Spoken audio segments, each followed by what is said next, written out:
global warming, innit? Ice Age 2, The Meltdown. I watched the first one of these movies and I saw it 15 years ago. That's the one that had the baby in it, right? Yes. It's like Sun and Cow. The game opens to our iconic characters. Sid the sloth, Manny the mammoth, Diego the saber-toothed tiger, wise Spanish, and Scrat the squirrel. Now, they're having a conversation about going to the water park. Sid wants to go there to impress some ladies. So I can win their hearts with my ice slide technique. But Manny and Diego are very skeptical. Because they're pretty sure they saw Sid kissing a boy sloth the other day. Sid's gay.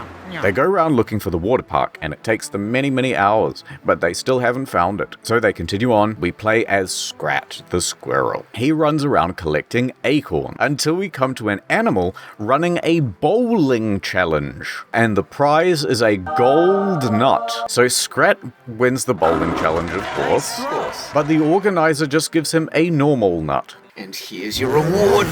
He says gold nuts are too rare. I don't see how that's my problem. Anyway, he doubts that Scrat could ever get his hands on one of them. You will never get a golden nut. We cut to Sid, Manny, and Diego. We hear a monologue from Manny. He says that life was good in the water park. I liked it there. Splish splash. And we all felt so safe there until we heard of the flood that was supposed to happen. We will go and investigate. Super sleuth. Super sloth. Sid interrupts this investigation, however, with a wild stunt to get some attention from some ladies.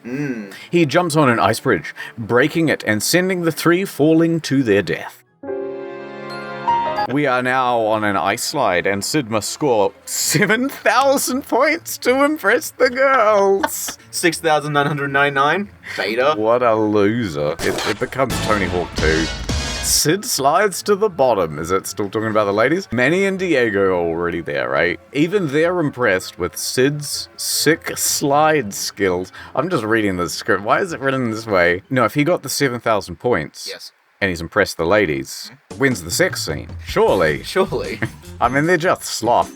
I don't care, he's looking. Right, let's go back to Scat. And he's collecting acorns, as he does. Where's he keeping them? Don't worry about that. And then he finds a gold acorn, which they said he never would. But just as he's about to collect it, a monkey swoops in and steals it. How is it gold? Is it like a Fabergé egg? It's just the wrapper. One of those gold coin, but it's chocolate on the inside. The monkey steals it.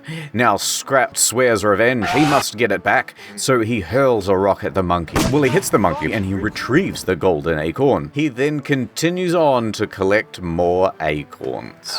A simple life. A humble life. Along the way, he finds another monkey with another golden acorn. He tries to wrestle it off the monkey. Why? But it goes flying and lands in a vulture's nest, and it scares away the baby vultures inside. Scrat reaches life and limb to get his second gold acorn. The mother vulture suddenly arrives and says, I'm a bird.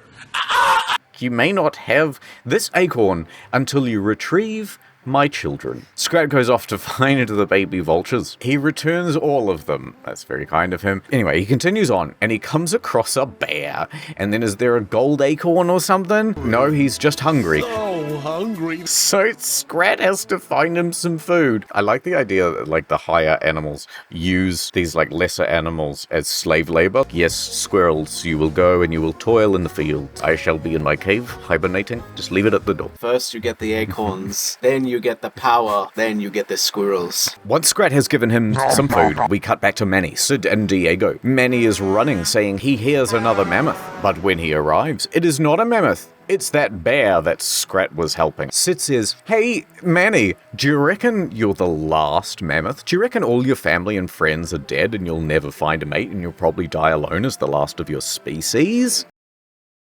But Manny is not fazed by that horribly depressing prospect, and instead he is determined to find another mammoth. And we shall have babies. And then our progeny shall You can't restart a population with 2. I mean, you can. You shouldn't. It's not a good situation. Back to Scrat. Anyway, he's running around and he's collecting acorns once again. Oh, he loves it. He's chasing the dragon. He uses the bear flatulence to propel himself onto a high ledge. And then on the ledge is another golden acorn. Hooray! Yay. And then Scrat continues on. And then he finds a woman mammoth. Oh my god, that species is saved! Yay! Now, she's standing next to a tree, and she thinks she's a possum, right? And she tells Scrat that if he falls while climbing, she'll help him get back up. So Scrat climbs the tree with no problem. What's the point of that fucking scene? Alright, whatever. He then comes across Sid, Diego, and Manny once again, and the possums are using pea shooters to annoy Diego. That's very advanced technology for possums to have. Manny and Sid, they tease him about being soft.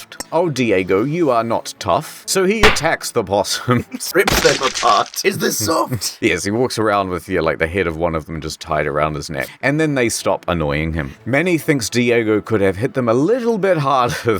Fuck, Manny, calm down. He likes to just step on their spine. Tried finger painting? Back to Scrat. He falls down a large snowy hill. No. He lands in the water. He's fine. So he goes looking for more acorns, and he jumps around from iceberg to iceberg until he finds another golden acorn.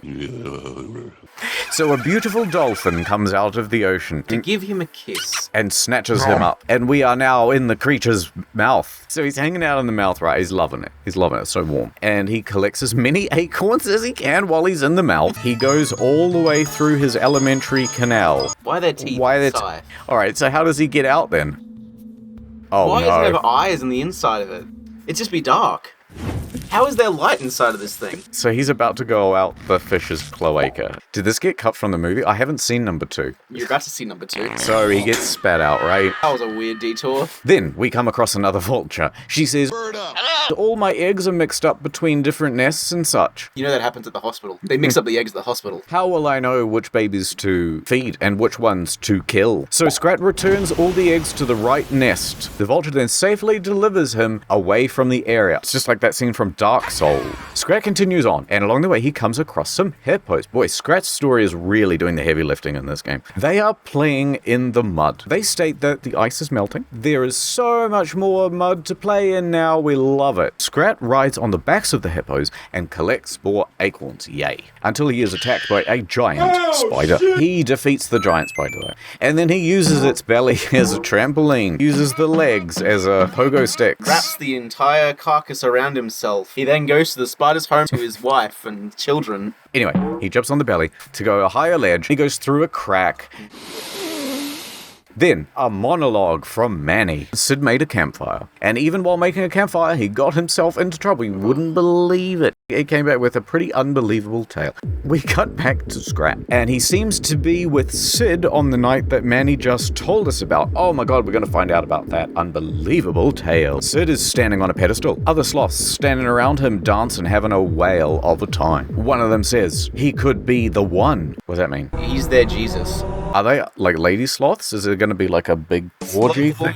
Finally, Scrat is too busy collecting acorns to care, and we come across a chef. He tells us the fire ceremony calls for hot fire soup, as opposed to, what, gazpacho? Cold fire soup. He needs 4 more chilies for it, though, so Scrat goes and finds the chilies. Bada bing, bada boom, how you doing? And he gives us a nice, juicy nut for our troubles. That's what the script says, not my fault. So where do you want the nut? I'm storing them in my cheeks. This game's gross. We continue on collecting nuts, till we come across a purple sloth this time. He tells us that they can't conclude the ceremony for the fire god until the beacon on the mountain is lit. Until you set this forest on fire at the mountain, you cannot conclude the ceremony. We can't conclude the ceremony for the fire god. He asks Scrat to set his tail on fire and light the beacon. If Scrat does so, he'll get another nut. We're all searching for a nut of one sort or another. It's true. If you have a nut, why don't you post in the comments section below? Don't forget to hit that like button and press the confirm button when you hit unsubscribe. So Scrat lights his tail on fire and lights up the beacon. Then he scurries away. Scrat finds Sid being carried by the other sloths. They push Sid into a hole. Goodbye, Sid. Scrat dives in after him, and he lands alone. He is on the rock pillars with lava below. Ooh. He runs around collecting acorns for a bit while he looks for Sid. Eventually he finds him. Sid is being hung upside down over the lava. Now, it is up to Scrat to save him. Things like heat from lava, like it's not just in the lava itself, it rises. No, I don't think so. I saw the Magic School Bus episode where they go to a volcano, and they didn't die. The bus is magic, it's different. Yeah, but the kids aren't. They're just diverse. Alright, and the lava starts to rise, and Sid finally notices that Scrat is here. Sid tells Scrat to break the block, holding his ropes down. Bill makes his way... I'm Bill. Scrat makes his way around the lava-infested chamber, and he frees Sid, and Sid falls onto the floating platform below. He quickly hops up and goes to the exit. He tells Scrat to follow him. So that's Sid's crazy tale. Now, enough about that. We have a new problem. Let me tell you about that thing. We cut back to Manny's voice. Manny is very sad. He says that the flood is catching up with him. Flood was starting to catch up with us. We woke up that morning at camp to find water everywhere. They go to the rescue boat. They made a boat, but when they did, it was scenes of complete chaos. The water in the valley was getting more and more violent. Then it washed Ellie away, trapping her in the cave. Ellie is the female mammoth. Manny says, we gotta do something. Back to Scrat. He's once again collecting I'm so sick of this one-note fucking character. He squeezes into a crack. Manny, you gotta clench. He finds Diego. He says the only way out is flooded. We will all die. Scrat will have to find a way to drain the area. He looks around to find a golden nut buried. When he frees the nut, it causes a crack in the ice, and then an icicle falls from the top of the cave into the water, and then that punches a hole in the floor of the cave, and then that drains the water, and then everybody escapes. Hooray, you have done it. Once outside, Scrat leaves alone again to find more nuts. He then goes into another cave, and he finds Manny frozen. He jumps on the ice, causing it to split, and he frees Manny. Jesus Christ. But it's too late. Manny has succumbed to hypothermia. And then he just continues on. This squirrel has rescued them about 8 times, and they have not offered to help him in the least. Yeah, they're using him because they know that they can manipulate his addiction. Back to Manny VO. As everything looked like it was about to end and we were about to die, the glacier cracked and allowed the water to drain from the valley. They're not sure how, but they aren't going to question a good thing. It was me. It was the squirrel. In the end, it all worked out, Bill. And Diego got over his fear of water. When did that happen? And Manny found out another mammoth. When did they meet? And Sid got a little bit of respect. When did that happen? The end. Questions. Okay. Why is he wearing a sombrero? What's our nut count at the end? Wait, hold on, what the hell is this? You'll die slowly and painfully. Oh, it's Ray from Raymond. Oh, Diego. She's the last mammoth. Guess we'll have to do it. Sid, you can do a Sid voice. Sounds like this. Wrote me a lot of great jokes, and that was a lot of fun. Oh, it's this guy. Yeah, he's like proper dumb. So he fits the Sid sloth. Oh, I feel bad making the joke about his voice now. Shit. I don't have time for video games, unfortunately. Why would she end it on that note? Just say, bro, I love video games. I cannot wait for Ice Age 2, the Meltdown, to come out. It's like the people around here in the office, right? I know they don't actually watch any of the IH videos, but they say, oh man, great video IH and stuff, and it's like, well, I haven't even put one out in the last few months, and they're like, oh yeah, nah, really great, I watched that last one, front to end. What videos? Oh, and shout out to my boys, Soren and Scratchin', they did a reaction to the channel. Oh, I'm so sorry. It was the Bioshock one. Oh, I'm so sorry. But if you do want to do any reactions to these videos, for God knows what reason, I ain't gonna copy claim you for a while. I'll wait till your channel gets a bit bigger and there's lots of views, and then I'll Until I know there's money snatch up there. that. You know, we haven't made a single D's nuts joke yet. We're so mature. We not take the low-hanging nuts. That's right. We wouldn't cup such a thing. D's ice cold nuts. I'm gonna go thaw out my nuts. They should have called this the nice age. Perfect. No, no, no.